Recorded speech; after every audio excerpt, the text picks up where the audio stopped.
About it. What are we doing for dinner tonight? This is 2 pieces of sirloin.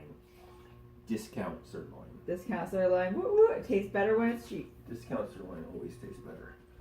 So, we're going to put something on it in case it's old and funky. Make it taste better. Alright, so salt, which is a staple. Powder, pepper. Yeah, we out of limes. Where's my rosemary? Did you get tequila and we're out of limes? I have one, or a piece of one. Alright, so rosemary in a rosemary. Where is my mortar and pestle? Mortar and pestle. Where is the mortar and pestle? Up top, probably. Yep. Okay. So rosemary. Let's do rosemary. Did you just buy that? No. Does that come off the Amazon Yeah, catalog? rosemary. There was a little bit of leftover salt in my mortar. Just, typical. Handy is what it is. It's handy. Yeah, handy. Alright, so salt, pepper, ground rosemary, garlic salt. Don't be afraid of the salt. Salt brings out meat's flavor. And a lot of it will cook off anyways. I've had better drinks. Okay, so this is going to be a pseudo dry-ish rub. So we're going to do kind of like a Rosemary Au Poivre is kind of what I'm thinking. Okay, well let's explain what an au Au poivre Poivre is. literally translates to with pepper.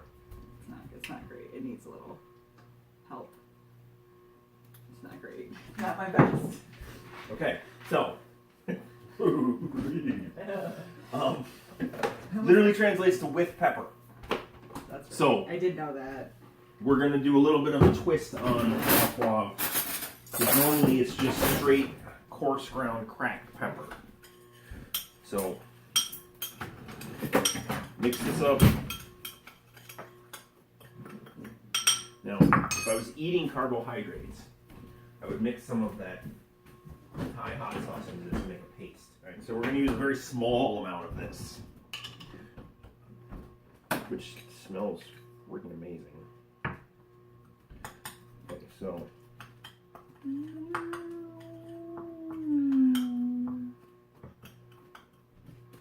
and if you can hand me just a touch of Worcestershire, since I don't have any anchovy paste. No, I used it all. Don't we have anchovies? I don't want anchovies though.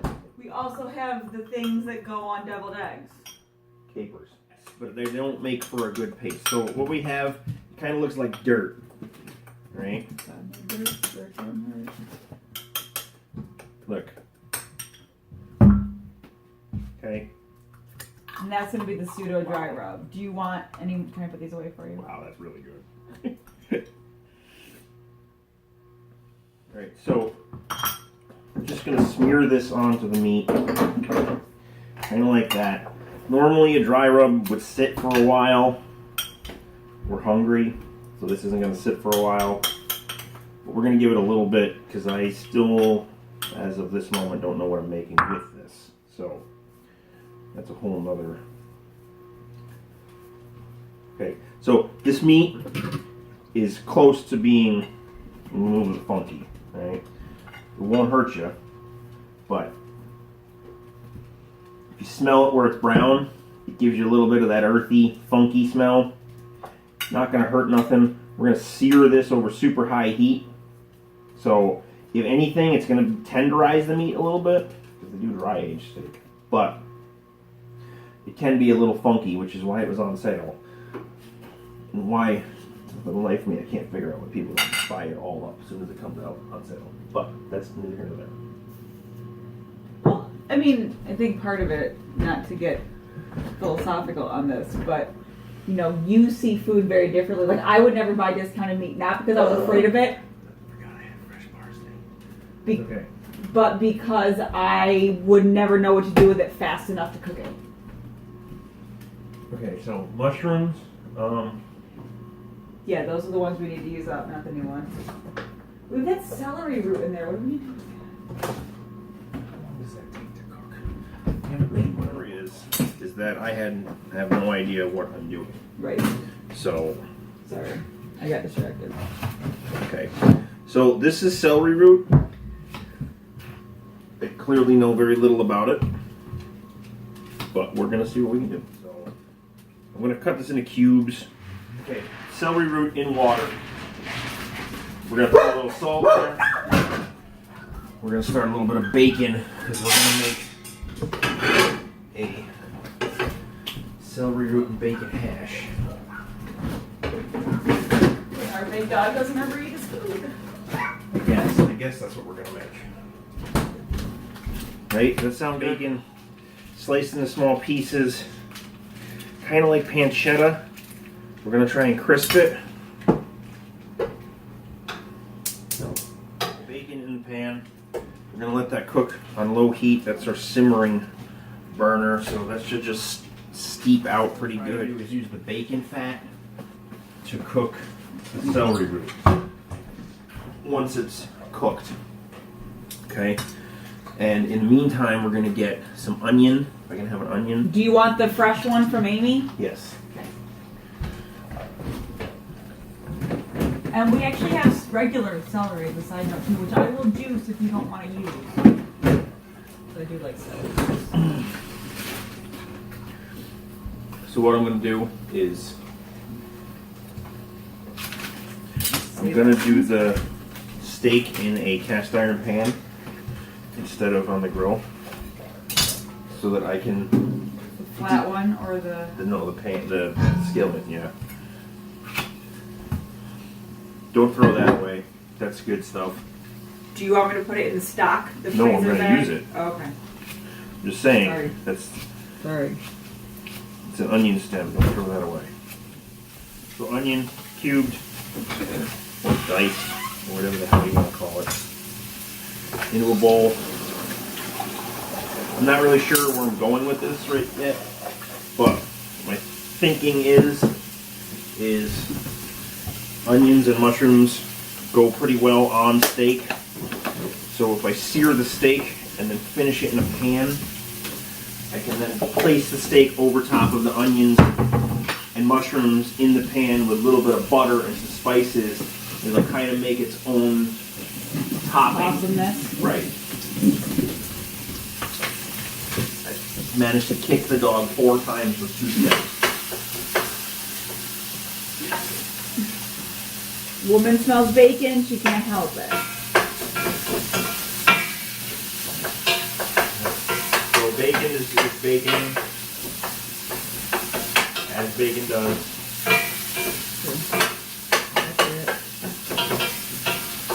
So we're just gonna let that do its thing for a minute.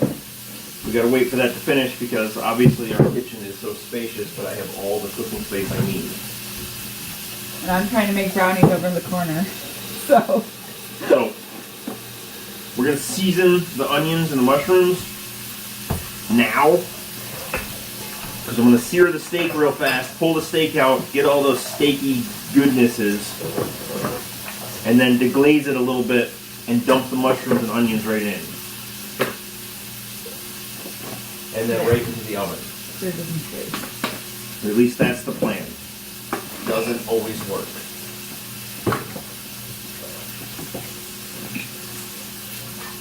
It rarely fails. Put the oven up to 440. We want it really hot. Where's my...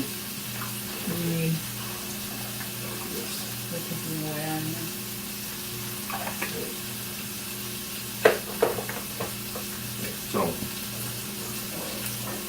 Oh, she's gonna catch it. She's gonna catch it. Oh, is that an onion? Oh, she's all over that. Alright, so that's it. That's all it is. That's all we're gonna do with that. Maybe we'll put a little tomato in it, but probably not.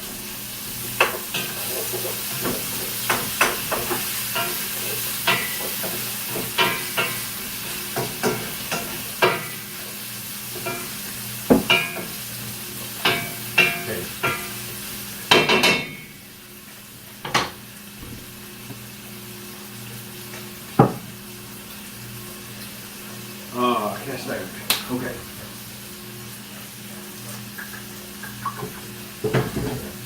to wait for that to simmer together. So, all right, so we're just kind of waiting at this point for the celery root to boil. It's got to soften because it's pretty hard right now. Notice the steak where the salt is on it started to sweat a little bit.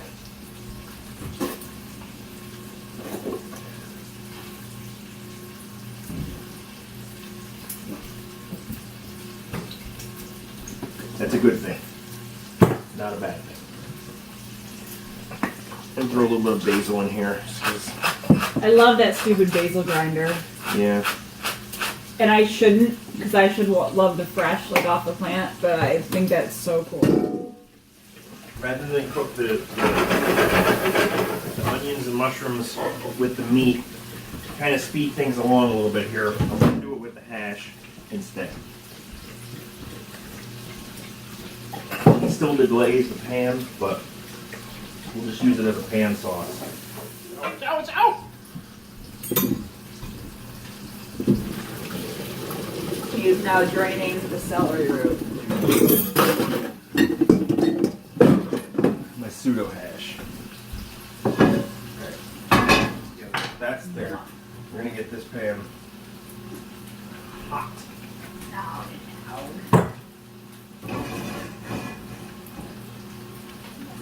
Like hot, hot. Everybody, hot, hot, hot. Can you feel it?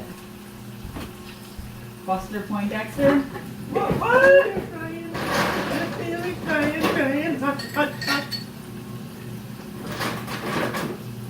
The reason I know that song is because Disney did a special Yep, on I ABC saw it. with the freaking with the Little No, that's Mermaid. Yeah, exactly that's the right. only reason I know that song.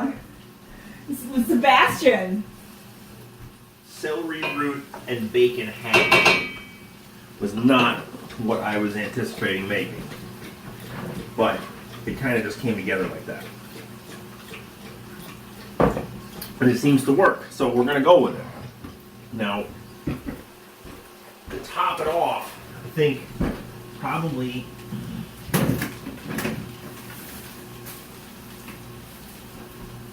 we'll finish it with a little bit of fresh parsley.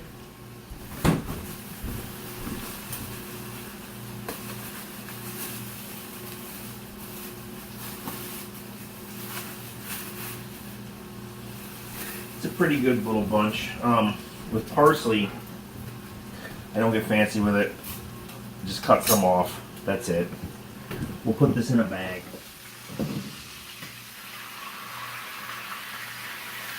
Alright, so take the meat off of the heat. We're going to take literally a little pat of butter on each steak. We're going to take a little bit of parsley on each steak. We're going to remember that the pan is hot and not grab it with our bare hand. And then we're going to put it in a very hot oven. What's the temperature? 440. Only because it didn't feel like waiting until it went up to 450 and I got lazy and let go of the button. That being said, that steak is seared pretty good on the outside, so it shouldn't take long to bring it from, which is going to be a very rare steak at the moment, to like a medium rare or a medium. So we're going to give it maybe 5-6 minutes in there. So now we take the heat off the hash and we add the last of the parsley. So we don't actually want to cook it. We're just going to soften it a little bit.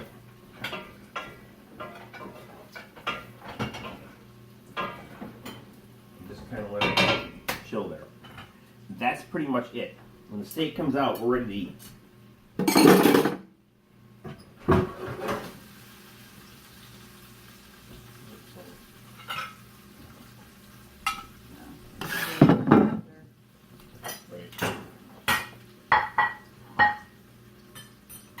If you want me to do it this way, trust me. What?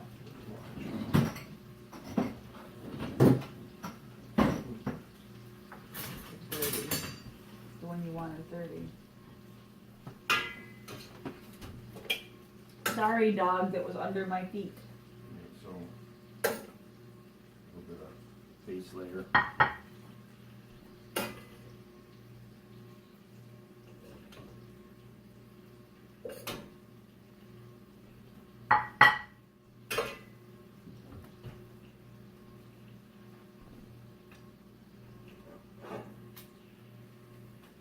Oh, we're each gonna have like a whole one.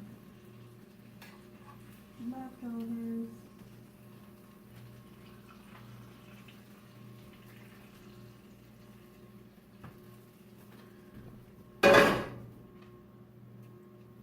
So what's the official name? I mean, I guess it would be steak with a rosemary au poivre rub over celery root and bacon hash. You wanna high five that?